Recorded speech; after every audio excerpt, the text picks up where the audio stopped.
Finalmente le damos la bienvenida formal, pero sobre todo le agradecemos muchísimo este trabajo esclarecedor. Ojalá alcancemos la justicia, pero mientras tanto no aflojaremos nunca en la búsqueda de la verdad. Muchas gracias, Mauricio.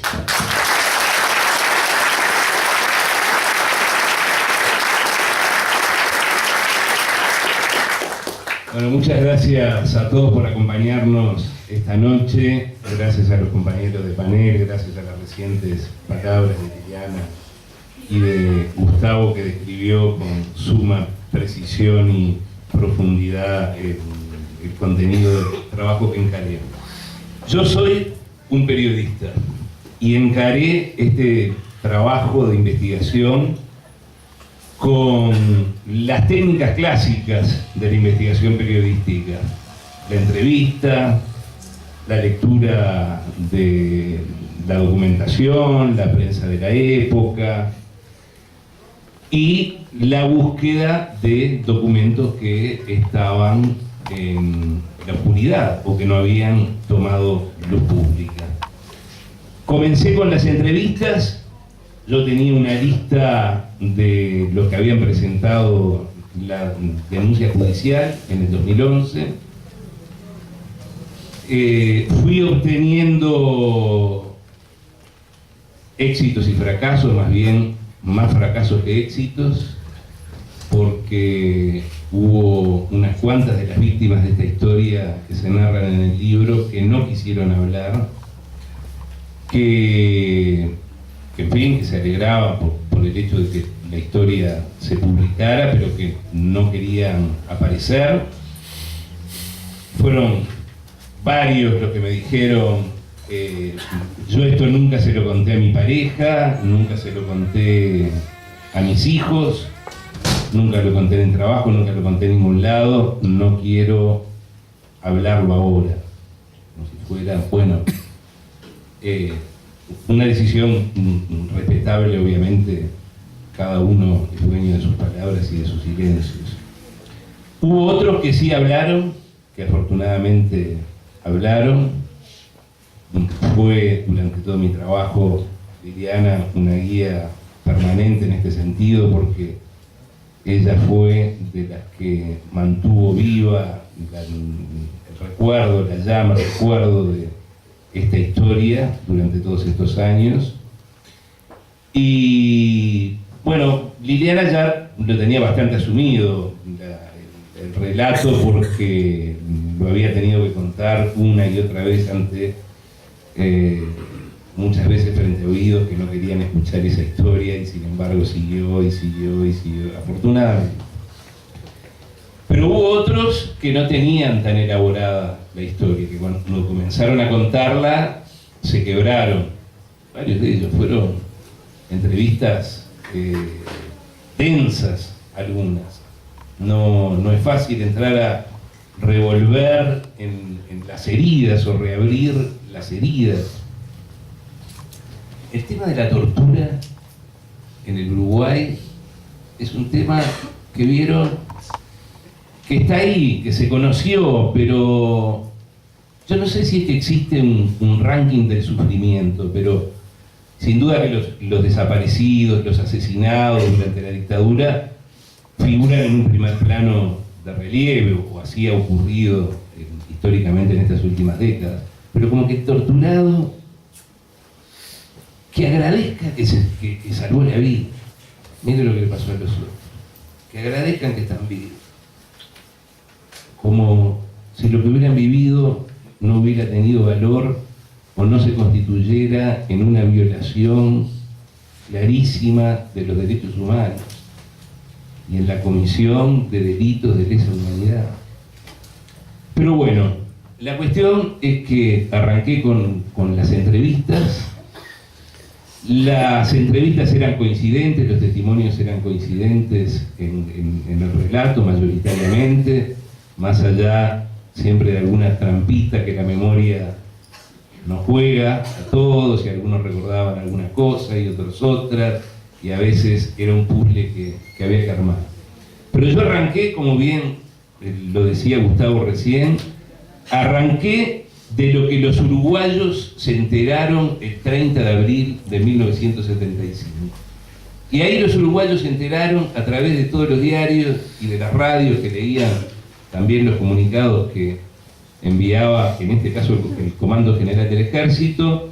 Se enteraron que había sido disuelta en la ciudad de 33 una célula de la Unión de Juventud Comunista, de la UJC. Actividad que estaba prohibida y que era de carácter clandestino. En eso, el comunicado, ¿mintió o dijo la verdad? Dijo la verdad. Dijo la verdad. Es el primer punto del comunicado de la ciudad. Habían sido detenidos los integrantes de la UJC de aquí en 33. Y la actividad de la que ellos participaban estaba prohibida. Ellos sabían que estaban asumiendo un riesgo. Pero bueno, lo cierto es que daba cuenta de ese hecho. Tras cartón, el comunicado del Ejército cuenta que a través de los interrogatorios habían conocido la actividad que estos chicos habían desarrollado en el famoso campamento en Esmeralda, en el balneario de Rocha, que no sé si ustedes conocen allá, pero bueno, hoy hay muy poca gente en la Esmeralda. Imagínense, 40 años atrás no había nadie. No estaban ni los lobos marinos. Y estos jóvenes habían concurrido a ese campamento en una convención de la UJC. Allí, según el comunicado del Ejército, habían convivido en condiciones de total promiscuidad. Las orgías sexuales habían sido habituales.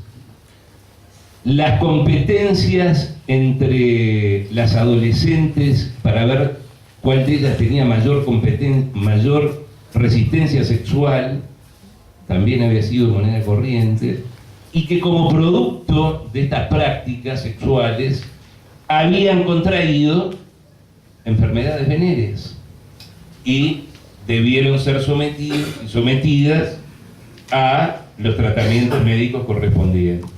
Esto es, las pinchaban con penicilina, benzetacil en algunos casos, así, delante de toda la tropa, para que nadie tuviera duda de que habían contraído esas enfermedades venéreas.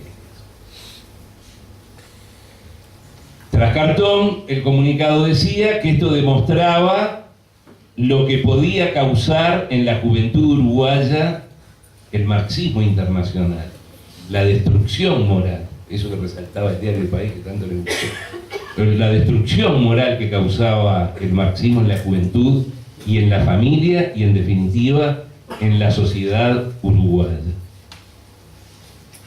Y advertía, por último, en el comunicado, a los educadores de todo el país a estar alertas ante este fenómeno que era la llegada del marxismo internacional y su expresión vernácula aquí, el Partido Comunista o su juventud. Bueno, eso fue lo que leyeron y lo que escucharon los uruguayos ese 30 de abril. ¿De qué se trataba eso? Se trataba de justificar que hacía varias semanas estaban detenidos aquí en el batallón de infantería número 10, en pleno casco urbano de la ciudad de 33, este grupo de 25 menores, junto a otros mayores. Yo me preocupo por la historia del tema de los menores, pero hubo una cantidad de mayores que también cayeron en aquel operativo. Me enfoco en los menores porque, en fin, eran personas más vulnerables. Imaginémonos, 13, 14, 15 años.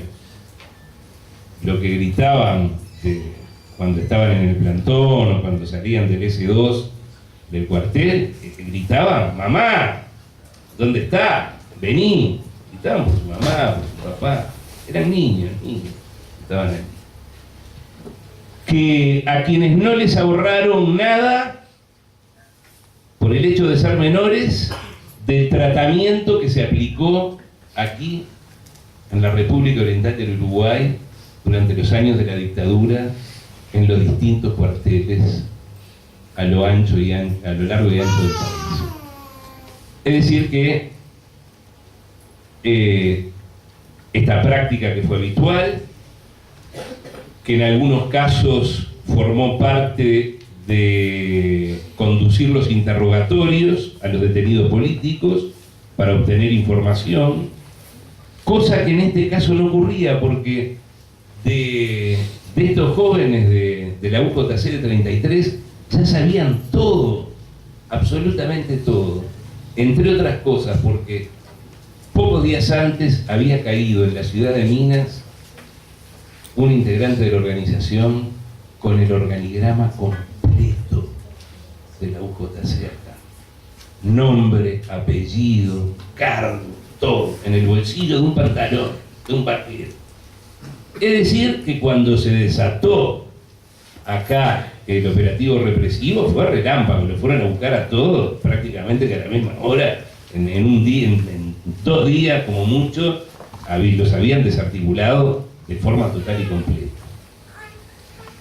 Si no hubiera caído este chico con el organigrama en su pantalón, ¿hubieran continuado con su actividad clandestina o los hubieran detenido? Los hubieran detenido igual, porque todos sabían acá quiénes eran los comunistas, quiénes eran los socialistas, quiénes eran los demócratas cristianos, quiénes eran del 26 de marzo, quiénes eran los blancos, quiénes eran todos se conocían. Hubieran llegado de cualquier manera, pero hubo descuidos también, ¿no? Visto en perspectiva, uno mira para 40 años para atrás y hoy dice, ¿a quién se le ocurre en una organización política prohibida andar con el organigrama completo en el bolsillo de un pantalón, ¿no? Pero bueno, eso es simplemente un aspecto menor de la anécdota. Yo lo que me propuse fue, además de las entrevistas, yo les creía a los entrevistados, les creí desde un primer momento lo que me contaban, les creí. Quise además tener documentos que probaran ese relato, que probaran que efectivamente había existido. Y quería demostrar que ese campamento de la Esmeralda, muy lejos de las competencias sexuales, de los intercambios de pareja, había sido en realidad un típico campamento que hacía la Juventud Comunista en sus convenciones de este tipo, en la clandestinidad, vida de playa, la comida, y después estudio político, charla política, la bajada de línea política. Muy aburrido todo eso, se imagina, ¿no? Nada que ver con esas cosas fantasiosas de las competencias sexuales y demás. Estaban absolutamente en otra. Pero este elemento, que hoy capaz que no nos parece tan raro, tan extraño, yo qué sé, hoy circulan los videitos por WhatsApp de las cosas que pasaron en Santa Teresa, o aquí, o allá, videos de contenido sexual, nadie se asombraría. El comunicado del ejército no hablaba de swingers, por ejemplo, decía intercambios de parejas. Quizás si lo redactaran, lo hubieran redactado, lo hubieran puesto así, la práctica no figuraba. Pero 40 años atrás, acá, en esta ciudad de 33, que a una chiquitina, a una adolescente de 13 años, de 14 años, le dijeran y el pueblo entero se enterara, y el país entero se enterara de que hacían campamentos para divertirse de esta manera, esto caló hondo. La gente creyó en esta historia, decía, mirá lo que andaban. Decía el campamento político, y orgía tras orgía. Y terminaron todas enfermas. Y para colmo, a las que se quedaron acá, porque muchas se fueron, Liliana se fue de acá, muchas se fueron, pero otras se quedaron, las hacían ir al dispensario de salud pública los mismos días y a la misma hora en que iban las prostitutas a hacerse las revisaciones médicas, de forma tal que no quedara a nadie le quedara en duda de que eran personas que padecían enfermedades de transmisión sexual y que estaban siendo tratadas, y que todo aquello que se había dicho era verdad. Sin embargo, estos 25 menores son juzgados por la justicia militar, no por la justicia de menores, que es otra ilegitimidad más del caso. No pasaron nunca por un juez de menores, siempre fue la justicia militar, y terminan internados, ellas en el hogar Yaguarón de Montevideo y ellos en el hogar Álvarez Cortés. Y una vez que ingresan a estos centros de reeducación, en aquel momento era el Consejo del Niño, hoy es el INAU, les practican los diferentes exámenes médicos para ver en qué estado llegaban a la institución. Y claro, además ellos llegaban con un cartel, no explícito, pero llegaban con el cartel de menores peligrosos, y además con enfermedades venéreas. Y les practican los exámenes correspondientes. Y la médica del Consejo del Niño que ordenó los exámenes, entre otras, quien está a mi lado, con total asombro comprueba que los exámenes, uno tras otro, van dando negativo, todos los exámenes, todos los reactivos, el reactivo de sífilis, de todas las enfermedades de transmisión sexual. Nunca había tenido ninguna enfermedad de este tipo, firmado por una médica del Consejo del Niño. Un documento, aquellos expedientes que quedaron durante años muy tapados, muy tapados. Afortunadamente no vamos a revelar los detalles de cómo accedió Liliana a este documento que me proporcionó, que mucho se lo agradezco y publico en el libro. Ella accedió a su expediente en el Consejo del Niño y pudo retirar esta información que no la querían hacer pública. Pero allí está probado, nunca tuvieron ninguna enfermedad de transmisión sexual. Y además, esta médica del Consejo del Niño también comenta que estas chicas eran vírgenes. En fin, echa por tierra toda la versión que el ejército había sostenido. Otro elemento no menor es que el comunicado acusaba a estos chicos de haber considerado en ese campamento en La Esmeralda, no sé cuándo, porque entre tanta orgía que decía que practicaban, pero que estuvieron discutiendo la posibilidad de recurrir a la lucha armada para enfrentar a la dictadura. Año 1975. El Partido Comunista había tenido un aparato armado. No lo usó. Ese es otro tema, ¿por qué no lo usó? Pero no se usó, quedó enterrado. Y estos chicos de 33 no tenían, en el 75, nada que ver con aquella historia, nada que ver. Ya era una historia olvidada para el Partido Comunista, no habían usado las armas, nunca las usaron, no dispararon un solo tiro, no tenía, estaba totalmente fuera del horizonte. Por lo cual era otra calumnia. Pero sin haber llegado a los documentos del Consejo del Niño, probando y diciendo que no había ningún tipo de enfermedad de transmisión sexual, quien conociera a los comunistas en aquella época, bien sabía la moral, eran muy moralistas los comunistas de aquella época, muy moralistas hacia la interna. Este tipo de cosas no podría haber ocurrido nunca.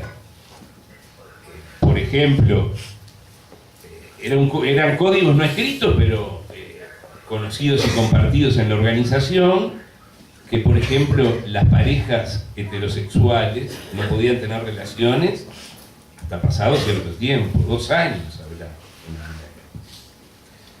Las parejas del mismo sexo no estaban permitidas.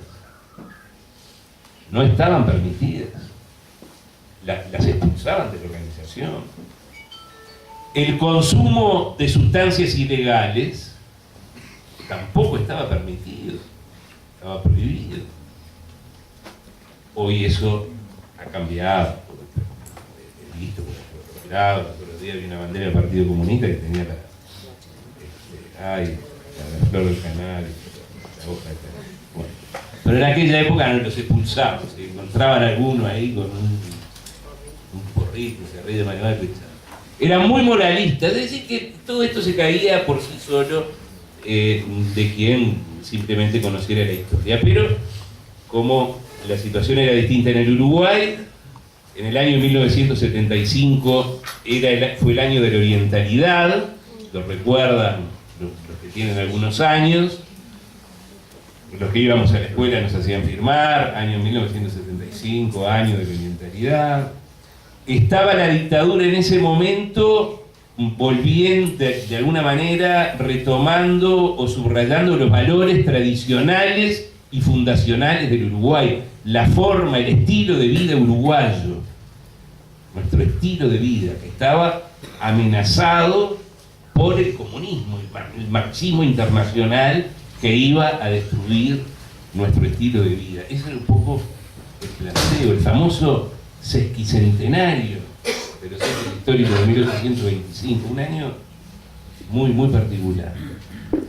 Y ahí, digamos, ya hacía años que los tupamaros habían sido derrotados militarmente, pese a que en 1975 todavía murieron varios tupamaros aquí en Uruguay y también en Argentina, pero, digamos, el enemigo en ese momento comenzó a ser otro, y el Partido Comunista fue un objetivo principal.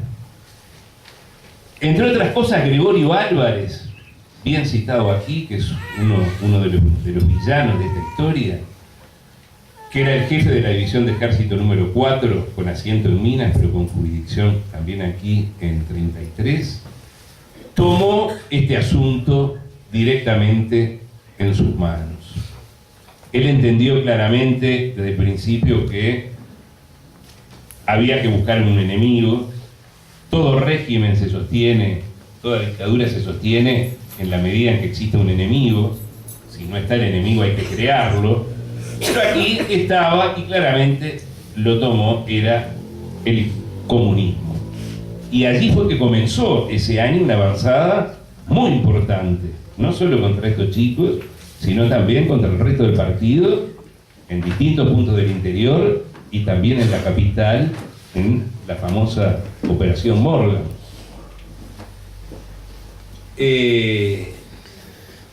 Lo cierto es que en aquel momento Gregorio Álvarez estaba en pleno ascenso. Él había sido director del ESMACO, ahora estaba como jefe de una división de ejército.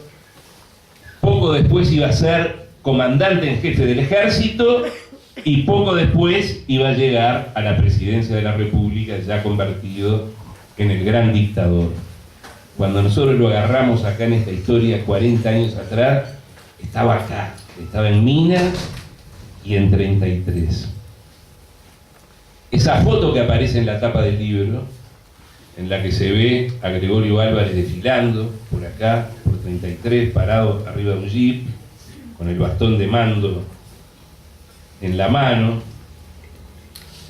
que yo cuando la vi acá en la casa, en el Museo de la Casa de la Cultura, a mí me hizo acordar a Hitler. Yo no sé si lo ven, o capaz que a Videla también, si lo miramos en Argentina, pero él es esa postura, el dictador, el manda más, yo soy el dueño de todos ustedes. Es tremenda. Es una foto del italiano Hilario Favero, que muchos de ustedes seguramente recordarán, que fotografió buena parte de la vida de 33 y cuyo patrimonio fue subastado. Aquí hubo gente que participó de esa subasta y que compró muchas fotos de su familia, de su bautismo, de su casamiento, un archivo impresionante. Y hubo fotos que nadie compró. Por suerte, esta no la compró nadie la quiso. Nadie la quiso.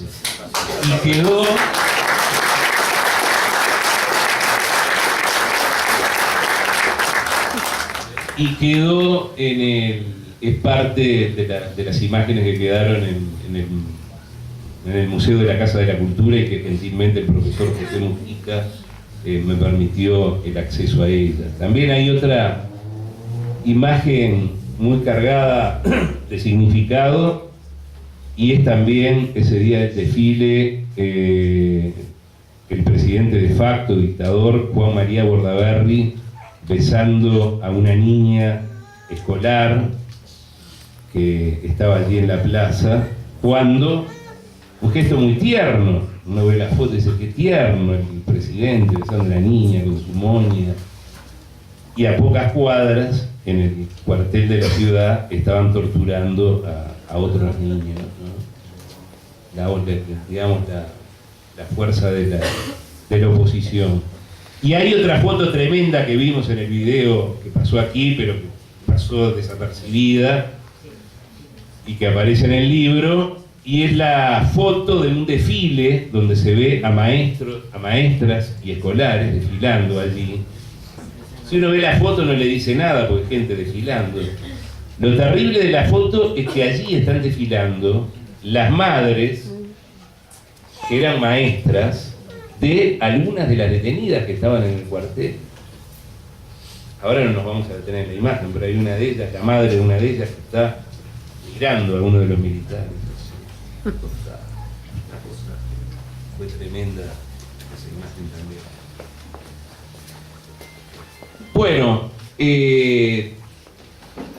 le quiero agradecer a todos los que prestaron testimonio para este libro, a los que me abrieron las puertas del archivo de la Secretaría de Derechos Humanos para el pasado reciente de la Presidencia de la República, donde obtuve particularmente los manuscritos de Gregorio Álvarez, para que quedara documentada cuál fue su responsabilidad en esta historia, y después mencionar, porque esta dictadura, lo decía Liliana, fue cívico-militar. Hubo militares y hubo también civiles que colaboraron, de distintas maneras, algunos de la peor manera, como los profesionales de la medicina.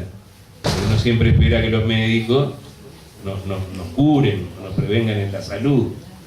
Nunca pensamos en el médico como quien pueda estar llegando a asesorar a alguien para ver hasta dónde torturar a otra persona, o para prestarse a la farsa de inyectar medicación que la persona no precisaba. O dentistas ya muertos que aparecían en esa lista, que le arrancaban las muelas sin anestesia a los detenidos, sin ningún sentido. Eso a veces nos cuesta más pensar. En el caso del médico, vive todavía, vive. Fue uno de los que presentó un recurso de inconstitucionalidad en la causa, que allí aparecía el doctor Hugo Díaz Agrelo, retirado de la profesión hace un par de años, pero según todo lo que pude saber, un médico muy respetado en esta ciudad, que trabajó tanto en el ámbito público como privado, y que aquella historia quedó tapada y escondida, pese a que el Sindicato Médico del Uruguay lo expulsó de sus filas. Él siguió trabajando durante décadas acá, como si nada. Pero fue de las pocas, digamos, victorias contra la impunidad que ha tenido ese caso, ha sido la expulsión de Díaz Agrelo. Es decir, no nos olvidemos de los civiles. No nos olvidemos tampoco de los civiles de más alta responsabilidad, del presidente de la República, que era Juan María Bordaberry, y que sabía lo que estaba pasando en los cuarteles del país. Y no nos olvidemos del canciller en aquel momento, que era Juan Carlos Blanco, que estaba absolutamente al tanto de lo que estaba pasando, porque existía una denuncia internacional a nivel de la OEA, donde todos los datos habían sido aportados. Esos civiles también son responsables y tuvieron que ver con la historia que se narra en este libro. Por último, quiero decir que a mí me gustaría que los jóvenes leyeran esto. Me gustaría también que los jóvenes oficiales del ejército de nuestro país también lo leyeran, porque es una parte de la historia que no se la cuentan, y hoy sabemos, nos consta, conocemos, los jóvenes oficiales del ejército uruguayo están en otra cosa, están en otra sintonía, están bajo el total acatamiento al sistema democrático, están sometidos al poder civil, tienen preocupaciones profesionales y están cargando con una mochila que viene del pasado y que no se la pueden sacar, y que se la quieren sacar y no se la pueden sacar en virtud de que continúa la impunidad y que no se puede saber y señalar desde el punto de vista de la justicia quiénes son los responsables. Yo soy un periodista, no puedo acusar penalmente a nadie, es solo la justicia la que lo puede hacer. Yo puedo hacer consideraciones morales, decir, bueno, esta gente y este y aquel actuaron mal, pero lo que tenemos verdaderamente que esperar es que la justicia pueda actuar. ¿Cómo es posible que la jueza y la fiscal actuante, que tuvieron una digna actuación, hayan citado solamente a las víctimas a declarar al juzgado? Solo declararon las víctimas. Y fue importante, fue muy importante para muchas de ellas, que también se desahogaron y se quitaron una mochila de encima, pudieron tener la dignidad de estar frente a un juzgado de nuestro país, frente a magistrados de nuestro país y relatar su verdad. Fue muy importante. Pero, ¿y los militares? ¿Y los civiles que estaban denunciados? ¿Pasaron por el juzgado? Ni uno solo, señores, ni uno solo. No pudieron ubicar a uno solo en la ciudad de 33 de los que están vivos. No pudieron. Y después llegó la tapa, la lápida, al expediente, ya con, bueno, los recursos de inconstitucionalidad, las interpretaciones de la Suprema Corte de Justicia y demás. Así que está absolutamente detenido. Ojalá, que como decía nuestro compañero de panel, ojalá que esto sirva para que el expediente se pueda mover. Fue muy gratificante para todos saber que el PIT-CNT había tomado el tema en sus manos, que todo el apoyo y la promoción que le puedan dar a esta causa van a contribuir. Yo no soy muy optimista, la verdad, pero siempre algo de esperanza queda de que pueda llegar en algún momento la justicia, que es lo que verdaderamente esperamos, más allá de la verdad, o parte de la verdad, una mirada de la verdad que se pueda contar en este libro. A todos ustedes, muchas gracias por habernos acompañado esta noche.